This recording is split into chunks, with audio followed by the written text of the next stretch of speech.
Quer aprender a montar seu negócio online do absoluto zero e começar a ganhar dinheiro através da internet? Acesse o link no primeiro comentário fixado. Verdade.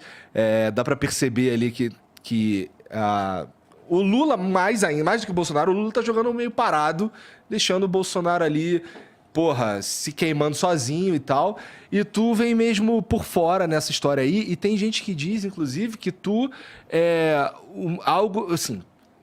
Não sei se não seria uma boa ideia se tu desiste das eleições agora, porque aí a gente começa a levar as decisões para o primeiro turno, não é? Veja, a premissa de tudo, Igor, e obrigado mais uma vez por vir aqui, né? Uma coisa que me impressionou da outra vez que eu vim foi um negócio, me segurar aqui, eu nem percebi, Falamos de 5 horas. Foi um tempão. E foi 1 milhão de gente falando, e todo mundo onde eu chegava, eu quero agradecer a você. E daqui saiu o Ciro Games, o Igor, que criou a expressão. Ele criou o nome? Ele que criou o nome. Mas foi sem querer. Foi sem querer. Mas falou, porque Ciro Games e tal, um trocadilho, um trocadalho, né? Bom, mas aí o que está acontecendo, na verdade, no Brasil? Toda a premissa do raciocínio, dos editoriais, do crê ou morre, do escolhe, tu tá de qual lado e tal, são pesquisas. E pesquisa política é uma coisa que a gente impressionantemente sabe que são um mero retrato do momento, e a vida é filme, com grandes viradas, etc. Eu estava mostrando para o Rolandinho, mas a gente esquece tudo isso. Então é o seguinte, na eleição passada, agora de prefeito, nós fomos dormir sábado à noite em Fortaleza com 20 pontos na frente. 20 pontos. No dia seguinte abriu as urnas e estava 3,5%. Quase que a gente entra pelo cano. O adversário foi muito prejudicado, o nosso candidato foi prejudicado porque ficou de salto alto no debate ali e tal. Enfim, porque as pesquisas elas têm, de um lado, um problema de não entenderem que a população em relação à política está mudando profundamente. Obrigado. Profundamente. Então você tem hoje assim, metade do povo decide na última semana. Decide mesmo na última semana. E o que a pesquisa revela então? Revela uma tendência. E qual é a tendência no Brasil hoje? A tendência no Brasil hoje são 2 presidentes. Porra, imagina, o que é o presidente? O presidente está na televisão, se ele falar uma bobagem, sai na televisão. Se ele falar uma grande coisa, faz na televisão. Se ele não falar nada, vão registrar que ele não falou nada. E a premissa do camarada está ali. O Lula é candidato desde 89. Isso que as pessoas precisam lembrar. Não é possível que 202 milhões de habitantes, sabe, 212 milhões, só tenha um cara. E não se recicla. Pelo contrário, está ficando cada vez mais mofado, cada vez mais antigo, cada vez mais parado no tempo, não compreende as coisas do Brasil e do mundo. E assim, mas está nas eleições. Então, em relação ao Lula, 100% das pessoas conhecem. Uma parte adora, ele pode bater na mãe, chamar Jesus de palavrão, sabe, andar pelado na rua, oh, que maravilha. Igual aquele cara do Bolsonaro. O Bolsonaro pode fazer o maior disparate, andar pelado na rua, mito e tal. Mas isso são minorias. A maioria está, assim, hoje, motivada a votar no Lula, porque é o único que parece que vai derrotar o Bolsonaro. E uma parte importante das pessoas que já se decepcionaram com o Bolsonaro voltam nele ainda, bota o dedo no nariz e volta nele, porque é o cara que não vai deixar o Lula e o PT voltar. Ora, eu quero ver se eu organizo o movimento. Organizar o movimento significa o seguinte, meu irmão, nós temos um sistema muito sábio. Você vota 2 vezes, uma na sua preferência, no seu gosto, no amor, no entusiasmo, na esperança, e a outra com o dedo no nariz. Porque a lógica é essa, do primeiro turno é uma lógica de preferência, e o segundo turno é uma lógica de quem você não quer. Portanto, o processo está só começando. Então, vamos lá. É muito triste, né?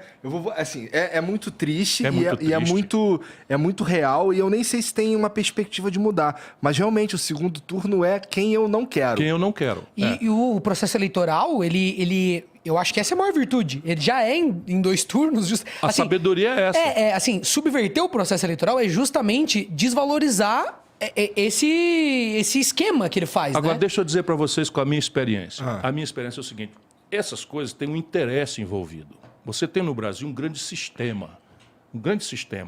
E a gente vai conversar aqui. Vamos entrar aí pela noite, é você que manda e tal.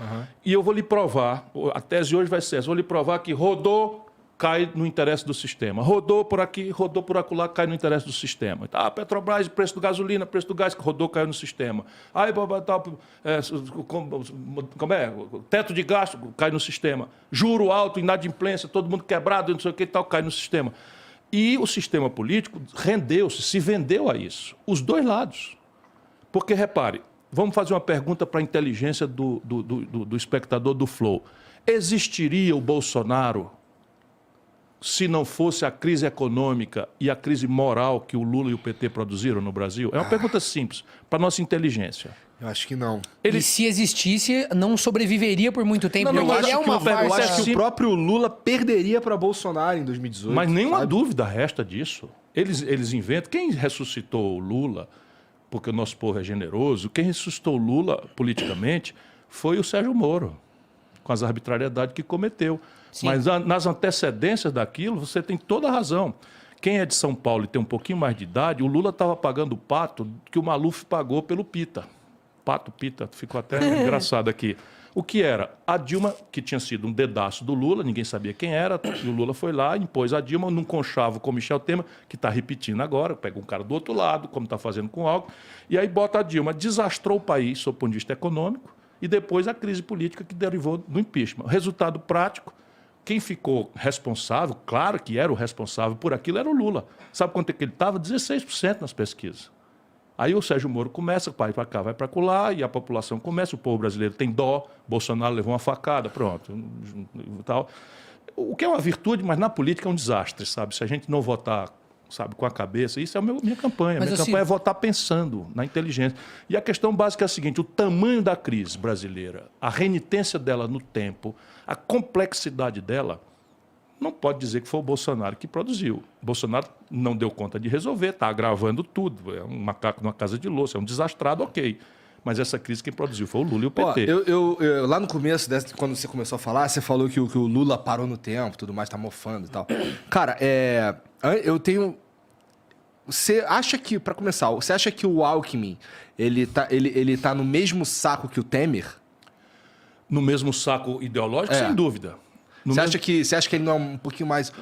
ter o Alckmin junto do Lula ali não é um aceno mais... tô me posicionando mais aqui, pegando um cara mais à direita para parecer que eu tô mais no Meu centro. irmão, isso é um conchavo. Adversários podem e devem fazer acordos, dependendo do que justifica. Percebe? Então tem que ter uma evolução, tem que ter uma autocrítica, tá certo? Mas não é o caso. O Lula e o Bolsonaro e o Alckmin simbolizaram no Brasil 25 anos de radicalização política. Vocês são daqui de São Paulo. Aqui em São Paulo só existia isso. Era PT e PSDB, e isso saiu de São Paulo, foi imposto ao Brasil, e a conversa era da canela para baixo, irmão. Porque adversário você critica, discorda e tal, mas aqui era o seguinte, era ladrão da merenda, não é? O Lula quer votar a cena do crime. Então é uma coisa meio grave. É evidente que você... Não, agora qual era a justificativa dele? Não, nós precisamos proteger a democracia. Espera aí um pouquinho, cara pálida. Então eu, que não estou na proteção da democracia, Ciro Gomes, aqui ó, Ciro Gomes, não estou na proteção da democracia. Essa é a tese mais absurda de todas. Tenha santa paciência. Então a Simone Tebet não está no campo da democracia. Então, já está definido o nosso destino. Vai ter que ser entre dois candidatos e ponto final. Eles já decidiram entre eles. E que papo é esse? Democracia é opção, é debate. Aí debate. Por que debate? É para a gente exibir inteligência? Não. É porque tudo que está errado, Igor, tudo que está errado no Brasil, não está errado porque tinha um manual de fazer certo. E os caras em Brasília são safados, são maus, que vão lá e fazem tudo errado de propósito. Ah, se fosse. Aí era mais fácil. Era mais fácil. Não é não. É porque o que está errado beneficia uma minoria ultrapoderosa. E que não quer que mude nada, porque, sabe, é o mesmo sistema. A petezada enlouquece. Falsa equivalência. Não, peraí, o Lula e o Bolsonaro são pessoas muito diferentes. Eu não tenho nenhuma dificuldade de reconhecer isso.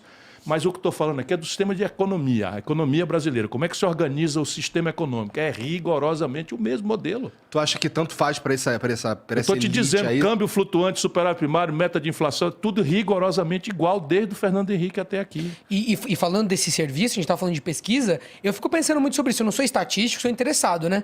E acho que quando a pesquisa é feita assim, uma atrás da outra, ela quase que serve para engessar a própria estatística que ela produz, sabe? Porque eu tenho amigos que, presos nos valores da pesquisa semanal, começam a não querer mais pensar a respeito do voto, sabe? Se decide, fala, não, a pesquisa... Porque sai uma pesquisa por dia, então assim... É como se você fosse, né, Rolandinho, para uma corrida de cavalo. Então você vai para o Jockey Club, aí chega lá no Jockey Club, Se tiver maior de 18 anos, né? Assim, quem é o cavalo da vez aí? Quem é o cavalo bom da vez? Não, quem está aí pule de vez, é o cara bota aqui. Pô, peraí, é o destino do país. E o debate, por que o debate é crítico? Porque a gente só vai conseguir mudar as coisas se o povo entrar na jogada. Com certeza. Só vai mudar. Acredite, porque eleição, nós celebramos a eleição com o povo. Então, todos os deputados são eleitos pelo povo. Todos os senadores eleitos pelo povo. Todos os prefeitos, vereador, governador, todo mundo. Porém, a operação do governo não é com o povo. Por quê? Porque o povo volta para casa, esperando pelo que não ficou de vir, já não acredita muito em promessa de político, e tem toda a razão de não acreditar, porque a mentirada, não é? A corrupção, a ladroeira, o privilégio são a regra. Inclusive, não é puxando teu saco, não. Você não está longe de precisar disso. Então, você não vai ver eu puxando Se saco alguém de precisar político. puxar saco aqui, sou eu. Então, mas ó... O candidato precisa, né? A primeira promessa que um político me fez e cumpriu foi do Ciro de voltar aqui. Ah, de voltar? Mas é claro. Nossa, mas então tá muito ruim a coisa. Pois olha, mesmo, né? Porque... eu me gabo de não Nossa. ter uma promessa que eu tenha formalizado na minha longa vida pública que eu não tenha cumprido. Por quê? Porque eu modero a promessa. Eu modero a promessa. E eu quero sempre estabelecer com as pessoas uma meta, um objetivo, de que vou tentar, de quanto custa, de quais são os riscos. Sabe que isso é verdade, né? Isso vai Você tava ficando falando... quase chato. Vai ficando quase chato. Então, eu estou fazendo isso porque, de novo, é só para arrematar o raciocínio. Ou a gente ajuda o povo a entender, que eu falei 3 coisas aqui, que provavelmente a média da audiência, e não é culpa de ninguém. Não é culpa de ninguém, senão dos grandes mediadores, da grande mídia tradicional e tal, que não explica. Então, o que diabo é câmbio flutuante, meta de inflação, superávit primário? Isso diz da vida e da morte dos desempregados, do cidadão que está agora nesse frio aí, né, morando embaixo do viaduto, da vida e da morte de 77 de cada 100 famílias que estão no limite máximo de endividamento, 65 milhões de pessoas que estão humilhadas com o nome sujo no SPC, é dessa trempe que sai. Percebe? Porque enquanto essa tragédia está aí, 400 mil pontos de comércio fecharam no Brasil do desmantelo do PT para cá. 400 mil comércios. Quase 40 mil indústrias fecharam no Brasil. Agora se fechou a LG aqui em São Paulo, botou 1.000 para fora. A Ford estava aqui em São Paulo há 54 anos. Foi-se embora, fechou na Bahia, fechou em todo canto, porque é o modelo econômico. Enquanto isso, saiu agora o ranking dos 10 bancos mais lucrativos do mundo. Sabe o planeta Terra? Consta que é redondo, é uma esfera. Os 10 bancos... Há controvérsias. Há controvérsias. Sabia que 12% dos brasileiros perguntados dizem que a Terra é plana? Eu acredito. Isso é um negócio de lascar, né, rapaz? É para ferrar. Mas deixa eu terminar. Quando acabou de sair o ranking dos 10 bancos mais lucrativos do mundo, 4 são brasileiros. Dos 10. Não tem nenhum chinês, nenhum alemão, nenhum italiano, nenhum inglês, nenhum japonês. 4 dos 10 são brasileiros. Só que no Brasil só tem 5 bancos, cara. Caralho. E sabe quem fez isso? O Lula e o PT. Não dá pra... exatamente. Esse tipo de coisa, por exemplo, muitas coisas aí que aconteceram nos últimos 3 anos, dá pra gente... dá pra pessoas fazerem um malabarismo e tal, colocar na conta da pandemia. Mas esse é o tipo de coisa que não dá. Mas vamos na pandemia. Vamos lá. O Brasil tem 3% da população do mundo. Então, de cada 100 cidadãos do mundo, 3 são brasileiros. 11% das mortes aconteceram no Brasil. Qual é a explicação? Má gestão. Má gestão, sabe? A politicagem, roubalheira na vacina e tal. Politizar o Brasil teve 4 vezes, corona. vezes a média de mortes do mundo. 4 vezes a média de morte do mundo. E isso aconteceu por causa do Bolsonaro. De novo, é a política, irmão. Aqui, o modelo econômico, o modelo de governança política chega a ser quase cretino a gente não deixar o povo ver isso. Sabe qual é o partido do Bolsonaro hoje? É o do Valdemar Costa Neto. Sabe quem é o Valdemar Costa Neto? É o cara para quem o Lula deu o DENIT para roubar, foi condenado, preso e condenado no Mensalão.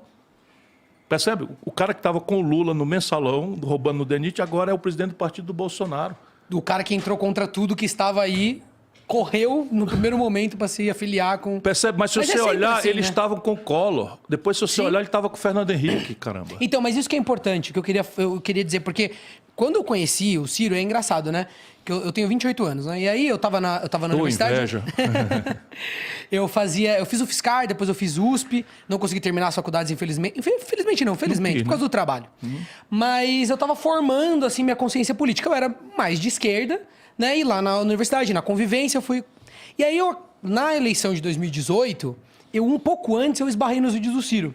E aí o que mais me chamou a atenção é que eu percebi que o Ciro, mesmo no momento que ele não está como candidato, ele é uma pessoa que está há muito tempo carregando, a impressão que eu tenho, carregando uma denúncia, na verdade, sabe? Ele tem eu via nas palestras que ele dava, um caráter meio de, existe um problema que interessa a poucos, e esses poucos conseguem jogar um pouco por trás das cortinas, digamos assim, e eles subverteram um mecanismo que foi criado no momento oportuno, lá na questão do real, que era para ser paliativo, e eles se alimentam disso, né? Então, assim, que inclusive Steve Helen, em seu livro, e substituiu outros mecanismos que essa mesma elite já usava, pegaram a questão dos juros altos para eles, se apropriaram disso, e eles ficam criando situações, discursos, etc., para que a gente sinta que a gente necessita, por A mais B, desse mecanismo. Sendo que esse mecanismo que você está falando é a questão dos juros. Juro.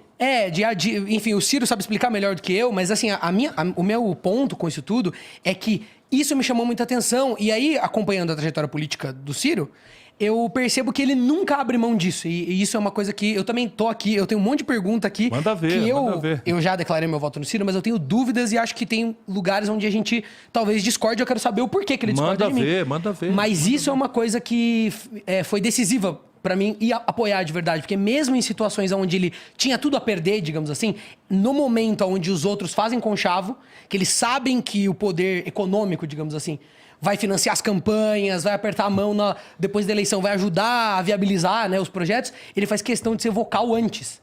Então, por ter conhecido antes dele ser candidato e por ele não ter mudado o discurso, eu sinto que tem muita verdade nisso aí. Eu não sou economista, mas quando eu leio, eu vejo que faz muito sentido. Vamos pensar juntos, porque isso aqui é um lugar popular, muito popular, juventude e tal. E isso aqui, em qualquer lugar do mundo, é o que domina a discussão. No Brasil, se você olhar, nós estamos brutando o povo para brigar por comunismo e fascismo. Essa era a grande disputa nos anos 30, que desagou na Segunda Guerra Mundial. Isso está superado. No mundo está superado. Não, aqui estão inventando essa falsa contradição. O Bolsonaro denunciando o comunismo, que o Lula nunca foi, está muito longe disso, e o Lula denunciando o fascismo.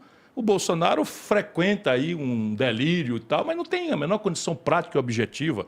A gente pode ficar, vamos dizer, vigilante, mas vamos para a eleição escolher. Agora, repare, se o governo paga, vamos ajudar as pessoas a entender, essa é a chave do processo. Se o governo paga por um papel da dívida do governo, um juro maior do que o lucro médio dos negócios, por exemplo, você tem aqui uma espécie de startup. Uhum. O Flow é uma espécie de startup. Você tem faturamento, tem que ter sua contabilidade, tem que ter sua gestão e tal. E você botou um dinheirinho aqui, comprou essas coisas, botou o estúdio, aliás, está do peru. O estúdio ficou bonito e tal. Então está tudo aqui. Você podia, se você tivesse feito um cálculo, eu não tenho dinheiro, eu quero montar o meu negócio, eu não tenho dinheiro. Eu vou no banco para botar um negócio cujo lucro é menor do que o juro que eu vou ter que pagar para o banco. Você não vai mais para o banco. Ou se for, tá doido e vai quebrar, como 6 milhões de empresas no Brasil, 6 milhões estão no Serasa. É tão importante entender isso, né? Então, por exemplo, essa foi uma parte fundamental de entender que, assim, é sobre isso. Quem tem dinheiro, porque eu sou empresário também, tenho empresas e tal. Se você vamos supor que você já tem a empresa, você criou com nada, fazendo esforço, aí você tem um lucro bacana no primeiro ano, você teve uma ideia e tal. Aí chega no final do ano, você tem qualquer coisa, sei lá, R$500 mil no caixa para você fazer o que você quer. O Brasil, e o que eu entendi, é que o Brasil ele estimula essa pessoa a tirar esse dinheiro sem imposto e viver. Falar, não, vou colocar na renda, eu vou viver desse dinheiro, entendeu? É o que domina o Brasil, é o partido da renda fixa. Ao invés de pegar isso aí e criar uma nova sede, empregar mais pessoas, comprar equipamento. Então, assim, tem todo um mecanismo também de onde o imposto tá, etc, para você. Na hora que a pessoa vai tomar a decisão de, beleza, eu expando o meu negócio agora, além da burocracia, que na minha opinião é bastante difícil de lidar, você sabe muito bem, né? Que é um negócio absurdo. Vários outros problemas estruturais tem esse problema de, calma aí, não vale a pena. A não ser que a pessoa tenha um sonho muito grande, que nem a gente é idealista, né? Meio maluco, meio burro. Você criou o Flow aqui porque você quer falar, não é só pelo dinheiro. Acho que só essas pessoas hoje em dia têm um estímulo, porque as outras, elas olham pra taxa de juros e elas falam, não, eu vou colocar o dinheiro no banco e vou viver da renda. Renda fixa. E cadê o emprego? E isso é um corte de classe que no mundo não existe. Claro que está começando a existir numa dimensão muito grave, que eu estou nesse debate internacional. Ainda agora recebi um convite, estou indo para Oxford, da universidade lá em Londres, porque eu participo dessa discussão, que é o seguinte, como é que a gente vai apropriar os ganhos impressionantes das tecnologias modernas para o conjunto do povo? Ou essas grandes tecnologias vão ficar tudo com o Elon Musk, o Zuckerberg, não sei o que e tal. Não fala mal do Elon Musk, não. Eu quero falar sobre o Elon Musk. Eu não vou falar mal do Elon Musk, mas é patológico o cara ter R$1 trilhão no bolso. Mas ele não tem no bolso. É isso que eu queria falar. Ele tem no bolso. Não tem no bolso. Tem nas empresas dele Sim. que estão empregando pessoas e tudo mais. Eu não estou condenando o empreendedor. Estou falando o seguinte, que você tem hoje no mundo, esse é o grande debate no mundo, que eu digo quando o Lula parou no tempo, é que esse debate, se não for feito no Brasil para anteontem, nós estamos ferrados. Que é o retardo tecnológico. Percebe? Então você tem games, por exemplo, você está ligado nesse assunto, acabou. Games, hoje gera mais renda no mundo do que cinema e música juntos. E o Brasil, fora, completamente. Hoje, se você Só não estamos fora da música, porque do cinema e dos games a gente tá, né? Isso. Mas a gente tenta desesperadamente estar Mas isso dentro. tem a ver com formação de capital humano, tem a ver com tecnologia, tem que a ver com... Enfim, não tem modelo para nada, não tem projeto para nada, para coisa nenhuma. Mas essa disfunção do juro é, vamos dizer, o resumo do problema, e eu tenho pedido a Deus para iluminar a minha palavra, como é que eu acho metáforas para as pessoas entenderem. Câmbio. Quer dizer, câmbio... Ora, o povão está nos ouvindo aqui, eu quero saber de câmbio. Na hora do Jornal Nacional dizer que a taxa de câmbio bateu em 4,80 hoje, eu vou no banheiro fazer xixi, porque aquele assunto não me interessa, eu não estou comprando câmbio. Aí é que mora, né, o perigo, né? Tá de verdade muito no pão, no arroz. Tá no pão, tá no arroz, tá no remédio, tá no celular, tá no meio de diagnóstico médico, tá em tudo. E aí eles descobriram essa maravilha de manipular a taxa de câmbio em períodos de véspera de eleição para falsear um barateamento das coisas para ganhar a eleição. Foi o que o Lula fez. O Lula arrebentou o país criando esse conforto nacional consumista. Foi o Lula ou foi a Dilma no segundo mandato? Não, o Lula expandiu o consumo e criou um passivo externo monstruoso que fechou a conta miraculosamente porque os preços dos produtos brasileiros lá fora estavam bombando. Foi uma aposta que deu certo. Para ele, sim. Mas se a gente imaginar... O Brasil deu certo, não deu durante o período dele? Sim, mas é a mesma gente. É o mesmo partido, o mesmo ministro, a mesma pessoa, ele dando as cartas e tal, quebraram o país. Que é como se tu agora fosse o seguinte, eu vou começar a gastar por conta, esqueço minha dívida, vou começar a gastar por conta, e pelas tantas, tu perde a renda. Que é o que aconteceu. O Lula pegou o crédito eu estou falando números para a gente discutir. 15% do PIB era o crédito no Brasil. O Lula expandiu para 55% do PIB. Que maravilha, todo mundo foi ao crediário. Aí é foda, porque alguém precisa pagar isso daí. Aí o que aconteceu? As pessoas perderam emprego, perderam a renda. Serasa, SPC, 65 milhões de pessoas. O Lula pegou 43 bilhões de reais dos cofres do governo, dinheiro seu, meu, de todo mundo. 43 bilhões de reais meteu no bolso dos conglomerados de educação privada do Brasil. São os maiores do mundo. Meteu no bolso dos caras e deixou no meio um estudante endividado, fiéis. Se gaba. Abri vaga... Porque... Mas o ProUni foi legal. O ProUni também é dinheiro público. É dinheiro público. Fiscal. Mas por exemplo, eu me formei no ProUni. Não faz mal. Eu estou só lhe dizendo o seguinte, que não existe almoço de graça. Com certeza. Então é o seguinte, o que é que você se formou no ProUni? ProUni é uma boa iniciativa, mas o que é? A universidade é uma empresa que ganha dinheiro, que tem lucros astronômicos, boa parte delas, e deve impostos ao governo. Deve FGTS, deve não sei o que e tal. O que é que o Lula fez? Entregou os impostos que deviam ter ido para os cofres públicos para eles em troca de bolsa. Resultado, explodiu no Brasil a Arapuca privada e EAD, esses tudo bem, um camarada, você acabou de dizer, não, eu me formei com o ProUni, legal para você. Agora, e o dinheiro que tiraram da saúde pública? Mas o dinheiro do ProUni, ele vem de... De renúncia fiscal. De renúncia fiscal. Mas assim, para mim, parece... Analisando de um jeito burro e leigo, parece ser um jeito rápido de colocar o brasileiro na faculdade sem precisar construir novas universidades. Perfeitamente. Agora, a questão básica é, isso se sustenta? Isso é uma pergunta que precisa ser feita mesmo. Não, mas então, qual é a você poderia usar na educação de base também, porque acho que foi uma coisa Qual é a característica? Eu não sou contra, eu estou fazendo uma análise de um modelo que criou uma falsa sensação de conforto, que é essa memória afetiva, e que cobrou depois um preço muito amargo. O país quebrou.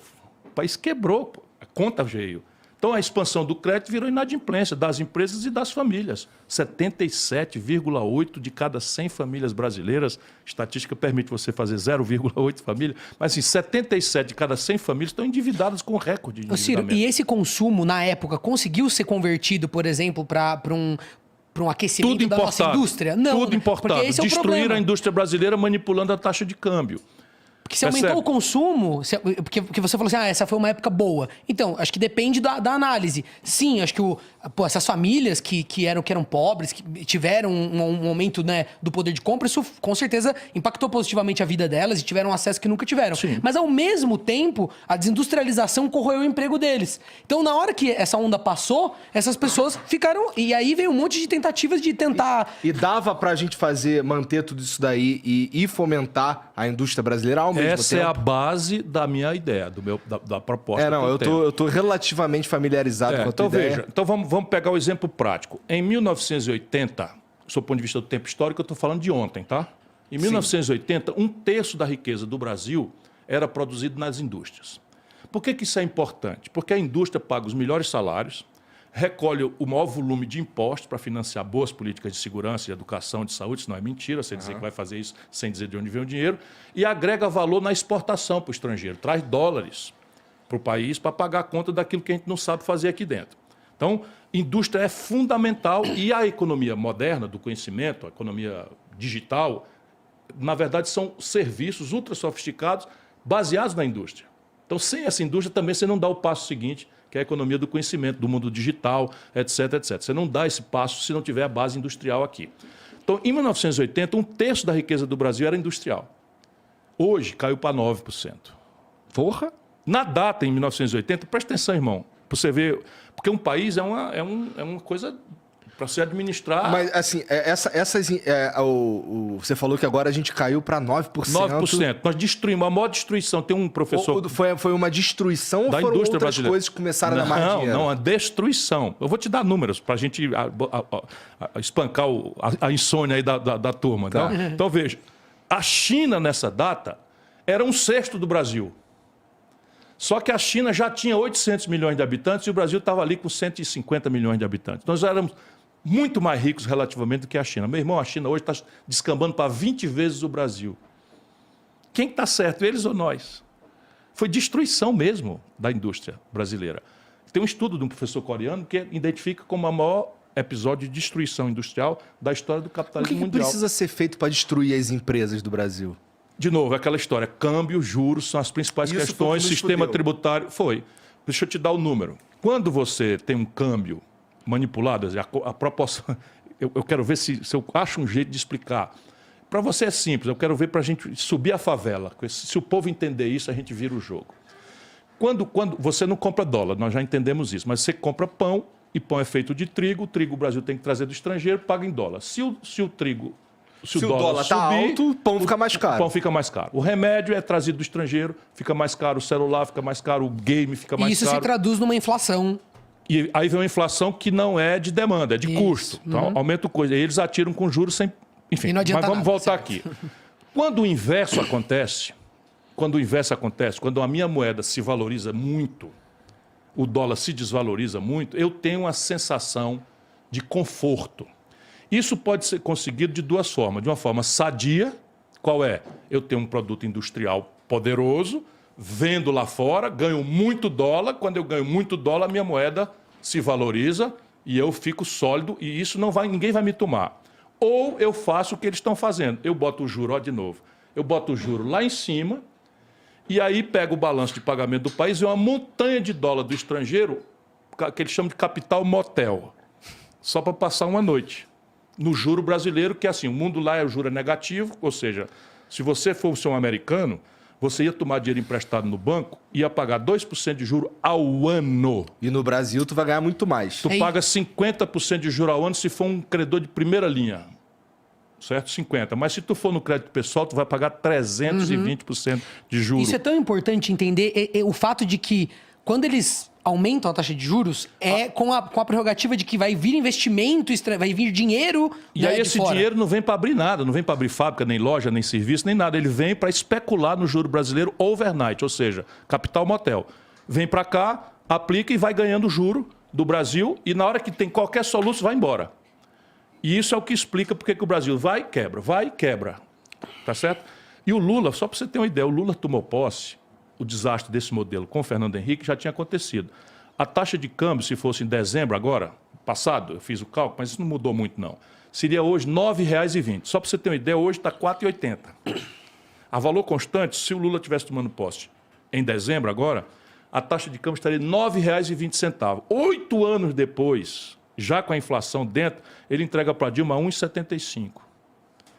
Ou seja, aloprou, a moeda brasileira se valorizou como nenhuma outra moeda do mundo. Por quê? Porque o Brasil aumentou a exportação, porque isso aqui. Não, juros altíssimos, capital motel aqui dentro, artificialmente nossa moeda se valorizou, todo mundo ficou mais barato sair de São Paulo para Miami do que ir para Fortaleza, todo mundo comprando um celular, todo mundo se endividando, não sei o que e tal, veio a Dilma e quebrou. Mas calma, ao mesmo tempo disso, que essa é a chave, ao mesmo tempo disso acontece um processo por causa da tributação, como ela é feita, e dos juros altos, das empresas e as indústrias irem se desfazendo. Sim, porque o juros está tão alto, vai passando os anos. Se o importado fica mais barato, o seu não compete.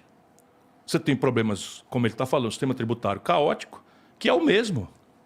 E aí você tem aberrações. Aberrações assim, tipo, no mundo, você tributa mais progressivamente os ricos e menos os pobres. No Brasil é justamente o inverso. Hoje, no Brasil, sem que as pessoas saibam, uma cidadã diarista, que está saindo da favela para cumprir uma jornada de trabalho aí informal, sem carteira assinada, usa o celular, 40% da conta dela é imposto.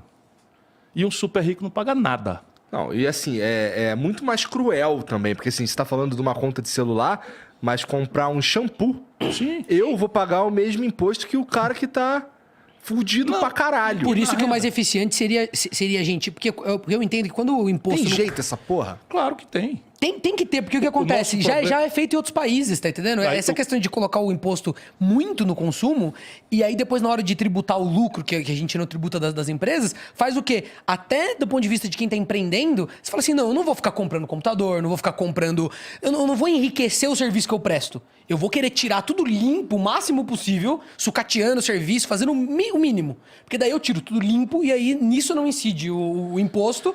Né? No lucro e eu vou embora com o meu dinheiro. Bom, entendeu? é que assim, eu entendo esse pensamento.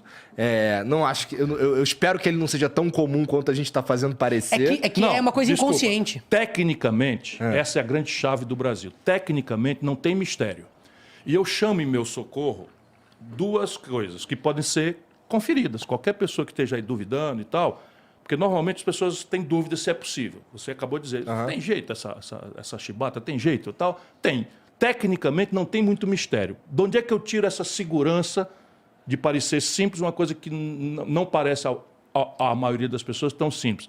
De duas coisas, a literatura, né? E as melhores práticas internacionais. Então, ao invés de eu inventar a roda... Mas e vontade política, Aí Cirão? vem o problema. O nosso problema é a política. De novo, o modelo de governança política. Com certeza, mas esse daí, assim, a gente não... É um problema que a gente não... Caralho, eu não acho que a gente vai mudar essa porra. Vamos dizer, vamos dizer que você ganha a eleição agora. Pronto. Não muda. Qual é a proposta? Muda. Não muda. Quer ver? Vou te dizer não muda como. porque tu vai ter que enfrentar tanta gente lá, Não cara. tem problema. Deixa eu Mas te dizer... a única coisa, eu acho que se o Ciro for eleito, como ele fica falando disso o tempo todo, no mínimo vai ter uma massa de pessoas, uma certa representatividade na sociedade. É o que eu tento acreditar. Porque esse é o pensamento.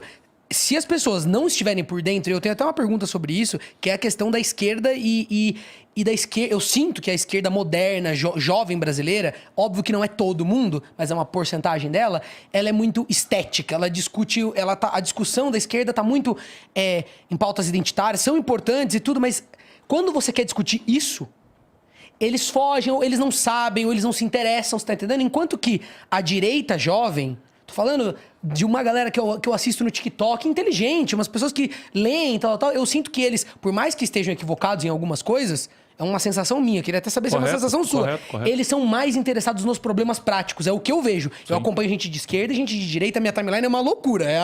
Sabe? É um retrato da democracia, porque tem de tudo. As pessoas de direita, elas estão falando, equivocadamente muitas vezes, eu acredito, mas estão querendo entender pô, mas por que o Brasil... O que tá acontecendo? Tô falando da juventude bem intencionada, né? Não dos... Então, isso aí a gente e jogando fora. não. A gente jogando fora rótulos, por exemplo. É de direita, é fascista. Isso, eu tô nada falando... disso. Eu tô falando... baboseira completa. A esquerda, quando vai falar com o Ciro, eu vejo, eles nunca... E não é só com o Ciro, com qualquer coisa.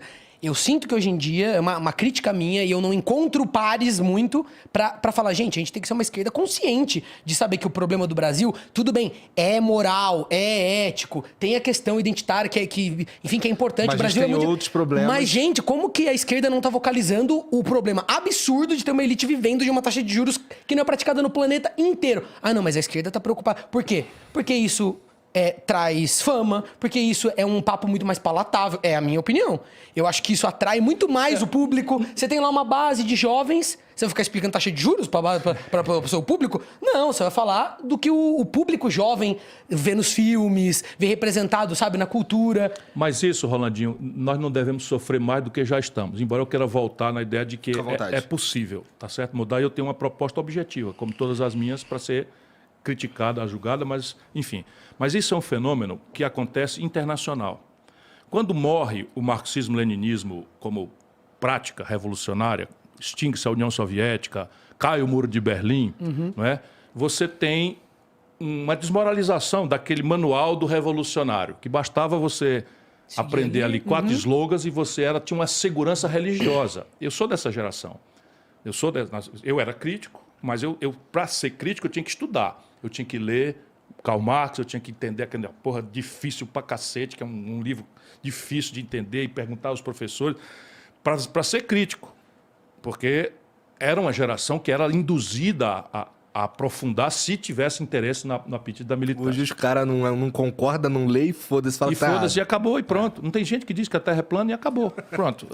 Esses são os tempos. Mas é o terraplanismo econômico. Mas eu só quero dizer o seguinte, então no mundo o que acontece? Cai isso e simultaneamente emerge no Oriente um produto industrial altamente tecnológico, também que era monopólio do Ocidente, do Atlântico Norte, Estados Unidos e Europa Ocidental. Só que esse produto europeu vinha onerado, porque ali era o teatro da Guerra Fria.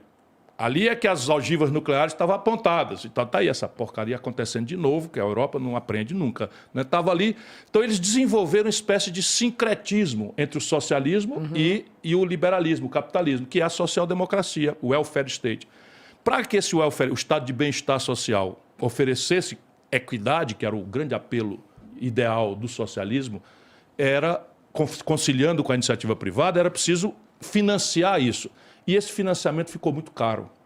Quando eles não tinham competição pelo imperialismo, agora estava revendo um filme da colonização inglesa, ou da colonização francesa na África, ou da colonização alemã, italiana, até muito pouco tempo. Então eles supriam com isso. Quando acabou o imperialismo, pelo menos explícito, e emerge um produto oriental desonerado dessa cunha fiscal, nasce o neoliberalismo. Isso é tudo problema deles, tem nada a ver conosco aqui dentro. Só que a esquerda brasileira, lê-se PT, tem um chefe que não lê, não estuda, não gosta de quem lê, nem gosta de quem estuda. Ele acha isso uma coisa deplorável. A visão de mundo do Lula é a apologia da ignorância. Isso é uma tragédia. E aí fica todo o pensamento acadêmico, os cientistas, os jovens, os intelectuais, etc., os artistas, todos replicando pelo ideário simbólico de um operário que veio retirante do Nordeste e tal, e o mundo foi mudando de forma sofisticada e a gente imitando, no melhor hipótese, isso que você está falando. De onde é que nasce isso? É da esquerda do Partido Democrata norte-americano.